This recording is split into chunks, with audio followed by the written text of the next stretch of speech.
Well, old Bo Duke is at it again. Yeah, actor John Schneider, who pretended to be a good old boy on the TV show The Dukes of Hazzard, he's upset with Beyonce because Beyonce released a country song. And he actually compared Beyonce releasing a country song to a dog taking a piss on a tree. Folks, I'm not making this up. There's absolutely no low that these people will not go to. MAGA has absolutely no bottom. He goes on this right-wing TV show, and the host started off by saying this. She said, "The lefties in the entertainment industry won't leave any area alone. They have to seize control over every aspect."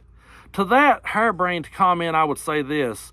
MAGA Republicans do not own everything, okay? The flag doesn't belong to MAGA Republicans. This country does not belong to MAGA Republicans. The Bible does not solely belong to MAGA Republicans, and neither does country music. Okay, so any left-leaning person out there, any black person, anybody that wants to sing a country song has just as much right as John Schneider. But of course, he has to chime in to come back with this idiotic remark. He says, "They got to make their mark, just like a dog in a dog walk park. Every dog has to mark every tree." So yeah, he compared Beyonce to a dog and said that she was like a dog that just had to take a leak on every tree because she released a country song. And then he goes on and he talks about how that he knows a thing or two about country music. He says, I'm not talking about people that started off as country artists and left country music. He said, to these people that are coming in to country music, I know a thing or two about it. Well, I don't think he knows jack shit. And I don't think he would go into talking about all the influence that black artists had on country music and the fact that black people created country music and contributed so much to it. I doubt very seriously that he would go down into that well and tell us the truth about those things. But I'll be glad to do it for you, Bo. I'll be glad to help you out here, okay?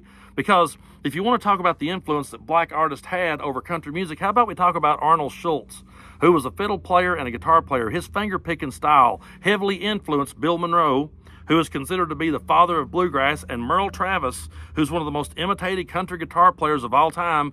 Both those men were influenced by a black man by the name of Arnold Schultz. Then you had Rufus T-Top Payne. He taught Hank Williams Sr. how to play the guitar. Now, Hank Williams Sr. is arguably considered the greatest country singer-songwriter of all time, but he learned how to play his guitar from a black man named Rufus Payne. Then you had D. Ford Bailey. He was the first black artist to ever play on the Grand Ole Opry. You had Leslie Riddle, whose guitar playing influenced the Carter family. Again, the Carters are considered one of the founding fathers of country music, but yet they drew their influence from Leslie Riddle. You also had Henry Glover. He was one of the few record executives back in the day that was black who scouted for King Records and wrote songs for artists on the label. Then you had Linda Martell. She was the first black woman to ever play the Grand Ole Opry. And you can't not talk about Charlie Pride, who had 29 number one hits, and he was RCA's second best-selling artist behind Elvis Presley. So if Bo Duke wants to talk about country music, I know a thing or two about it. Listen, save your phony accent and your pretentious good old boy bullshit for somebody else, okay? Because I will be glad to give credit where credit is due. And I'm so sick and tired of people like this having a problem with anything that doesn't go their way. It's so ridiculous that he would even comment on it, that he would even care. And then we'll sit back and go, I ain't no racist person. Come on, man. How many people have sang some of the most bastardized bullshit songs that ever came out? Used every cliche, used every stereotype they could to cash in on it, to come out with a country song. How much manufactured pop country bullshit have we seen? And there was crickets from John Schneider. Complete crickets. You want to know why there was crickets? You want to know why he didn't have nothing to say about those artists? Because that's exactly what he did back in the 80s when he's out there pretending to be a good old boy. He cashed in on Southern stereotypes and Southern culture, and he bastardized it. And it took me years to grow up and learn that. Because I was a kid of the 80s. I grew up in East Tennessee, Southeast Kentucky. In this part of the world, if you grew up back in the 80s, yes, it was the most popular show. Yes, we all watched it. I couldn't wait till I heard Waylon's guitar start, and I would run down the hallway to see it come on. I couldn't wait to see the General Lee do that big jump. I had the car. I had a little big wheel, a General Lee big wheel. I would take it out and try to jump ramps with it to emulate what I seen.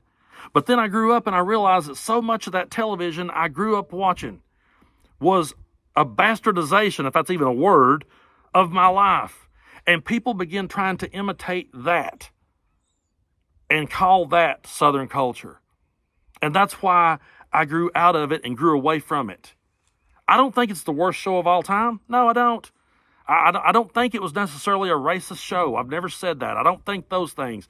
But I think it's absolutely racist for somebody to go out here and call out Beyonce like this and compare her to a dog, and you didn't have a word to say about all these people that absolutely bastardized the genre. All the people that absolutely cashed in on the genre. There's all kinds of people that came into country music. You didn't say nothing about that. What about Aaron Lewis? I'm sure he didn't say nothing about him because he comes in with his whole "don't tread on me" shtick, and I'm sure old Bo Duke loved that. But country music does not just belong to any one certain group of people. Anyone has the right to make it. And I went and listened to the Beyonce song, and I don't understand what the problem is with it. As a matter of fact, I think she did it justice. I think she did it a lot better than a lot of people out there posing as country singers.